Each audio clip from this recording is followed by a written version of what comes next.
When I was first introduced to this unit and the idea of gamified media, my mind instantly went to, oh great, I get to play games on my phone in class. I now know that this is not the case. During one of the first seminars, Luke asked us to come up with our own definition of gamification.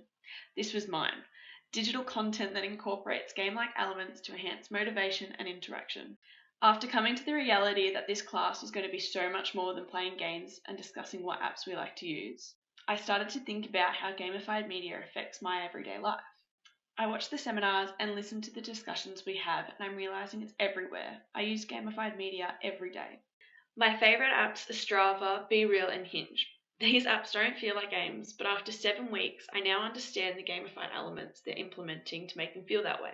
When I sat down to do this assignment, I knew I wanted to talk about how gamification can be applied to everything, especially relationships. That's where my idea of Sparkle came from for my first blog post. I took inspiration from some of the apps I use in my life and the apps that people around me use, and I applied these elements to Sparkle. Stemming from my personal experience with the pandemic and being a little bit older than most, I'm realizing how hard it is to maintain friendships and build meaningful connections with my loved ones, and I'm not the only one. Everyone's off doing their own thing, so having something like Sparkle in my life could be beneficial.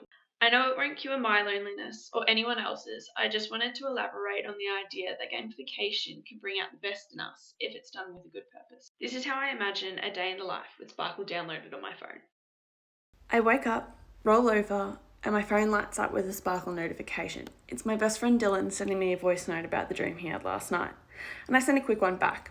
This is great and makes me feel good and ready to start my day. And I'm actually looking forward to the little reminder I'll get at some point later today to message and check in with my friends. Gamification isn't just about rewards, it's about meaning. So it's important that we ask ourselves, how do we make sure this game is worth playing? Thanks so much for listening.